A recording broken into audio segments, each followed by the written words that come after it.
दोस्तों, आज की कहानी उत्तर प्रदेश के एक ऐसे छोटे से गांव की है जहां गरीबी, लालच और हवस ने मिलकर एक ऐसी घटना को जन्म दिया जिसने पूरे गांव को हिलाकर रख दिया। एक गरीब मजदूर जिसका नाम था सूखा सिंह दिन भर मजदूरी करता था, लोगों के घरों में पेंट करता था, लेकिन शाम होते ही अपनी सारी कमाई शराब में उड़ा देता था। घर में 3 छोटे छोटे बच्चे थे और पत्नी जिसका नाम मुक्ता देवी। घर की हालत इतनी खराब थी कि बस छोटा सा कमरा, ना बाथरूम, न शौचालय और यही मजदूरी। मुक्ता देवी को हर शाम गांव के खेतों में जाकर मजदूरी करनी पड़ती थी, लेकिन दोस्तों उसे क्या पता था कि वही खेत जहां वो मजदूरी में जाया करती है, एक दिन वही खेत उसकी जिंदगी का आखिरी पड़ाव बन जाएगा। और इस पूरी कहानी में एक ऐसा किरदार भी है जिसे सुनकर शायद आप भी चौंक जाएंगे, आप भी हैरानी करने लगेंगे, क्योंकि इस कहानी में एक सांप भी है जो शुरू में सिर्फ डरता था, लेकिन बाद में वही एक बहुत बड़े राज की गवाही बन गया। आखिर उस रात खेत में ऐसा क्या हुआ?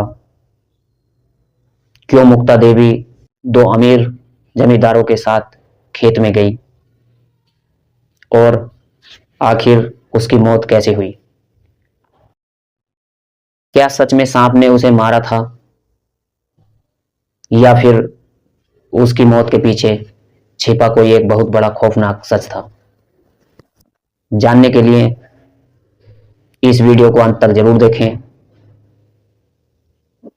वीडियो के अंत तक बने रहें, क्योंकि यह कहानी है गरीबी, लालच, हवस और मौत की सच्ची कहानी। तो दोस्तों नमस्कार, आदाब, मैं सुंदर कुमार आज की जो सच्ची घटना सुनाने जा रहा हूं, इस घटना को इस कहानी के माध्यम से जानने की कोशिश करते हैं आखिर इसमें क्या रहस्य और क्या राज है। दोस्तों, अगर आपको सच्ची घटना, क्राइम स्टोरी वीडियो सुनना पसंद है तो हमारे चैनल को अभी सब्सक्राइब कीजिए और वीडियो को लाइक कीजिए, क्योंकि इस कहानी में सब हकीकत है और कहानी के माध्यम से जानने की कोशिश करते हैं ताकि आप सुरक्षित और सचेत रहें। तो दोस्तों कहानी को शुरू करते हैं। यह घटना उत्तर प्रदेश के एक छोटे से गांव मक्कापुर की है। इस गांव में रहता था एक सुक्का सिंह। सुक्का सिंह बेहद गरीब आदमी था।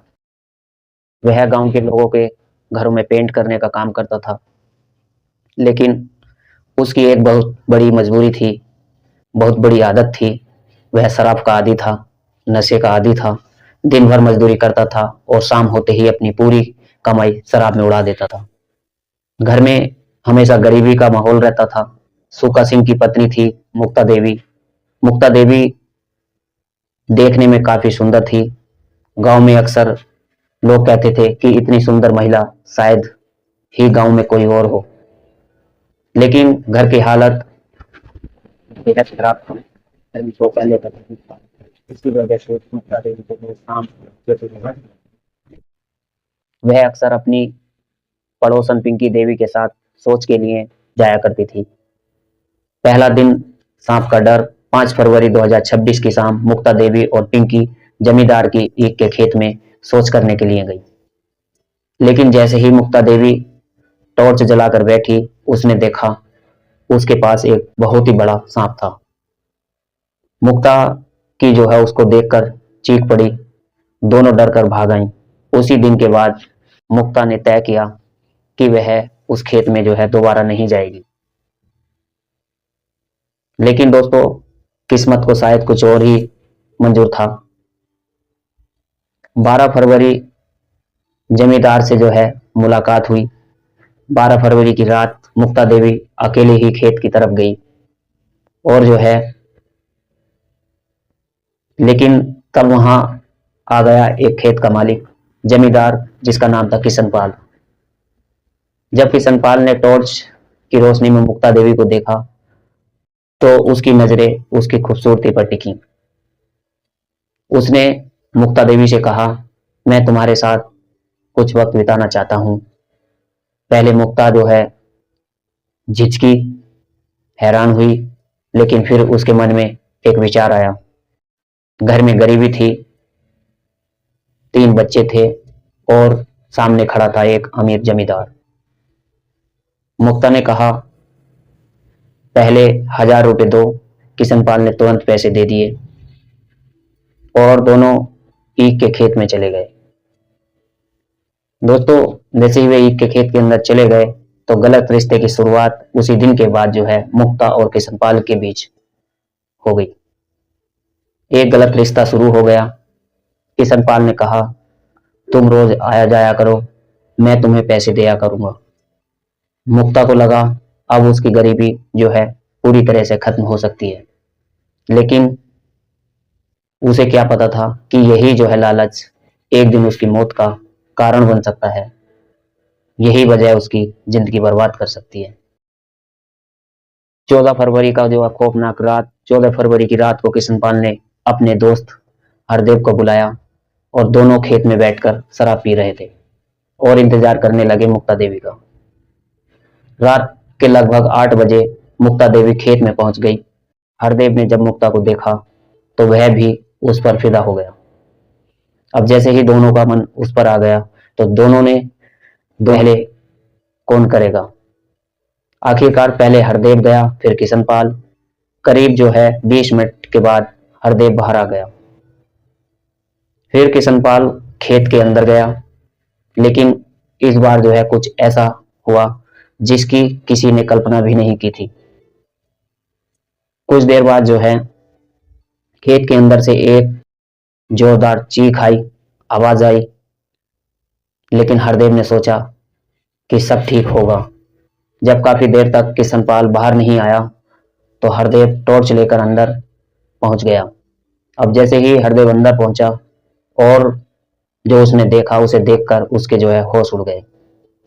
मुक्ता देवी जमीन पर पड़ी थी, उसकी मौत हो चुकी थी और पास में बैठा था किशनपाल, क्योंकि वह ये सोच रहा था कि अब होना तो क्या होना। किशनपाल घबराया हुआ था। उसने बताया, जैसे ही काम खत्म हुआ मुक्ता ने कहा उसे सोच जाना है। जैसे ही वह थोड़ा आगे बढ़ी, अचानक वहीं जो है एक सांप था। फिर वह आ गया और इस बार जो है उसने मुक्ता देवी को काट लिया। कुछ ही मिनटों में जो है मुक्ता जमीन पर गिर गई और उसकी जो है मौत हो गई। आगे क्या हुआ, दोनों घबरा गए। डर के मारे उन्होंने मुक्ता की लाश को वहीं छोड़ दिया और गांव की तरफ भाग गए। अगली सुबह गांव वालों ने खेत में मुक्ता देवी की लाश देखी। इसके बाद जो है पुलिस आई, जांच शुरू हुई और धीरे धीरे पूरी कहानी सामने आ गई। दोस्तों, कभी कभी जो है इंसान अपनी गरीबी के चलते हुए, अपनी गरीबी के लालच में ऐसे रास्ते पर चल पड़ता है जहां से वह वापस लौटना मुमकिन नहीं होता। बल्कि जो है मुक्ता देवी ने भी गरीबी निकालने के लिए एक गलत रास्ता चुना, लेकिन उसे नहीं पता था कि उस रास्ते का अंत कितना खतरनाक होता है और उस रास्ते पर उसकी मौत इंतजार कर रही थी। तो दोस्तों, इस पूरी घटनाक्रम का सुनाने का उद्देश्य किसी को परेशान करना नहीं, किसी का दिल दुखाना नहीं, बल्कि आप लोगों को जागरूक और सचेत करना है। तो दोस्तों, वीडियो पसंद आई हो तो लाइक करें, चैनल पर नए हैं तो सब्सक्राइब जरूर करें। मिलते हैं किसी और नेक्स्ट वीडियो को लेकर। तब तक के लिए अपना ख्याल रखें और सुरक्षित रहें। जय हिंद, जय भारत।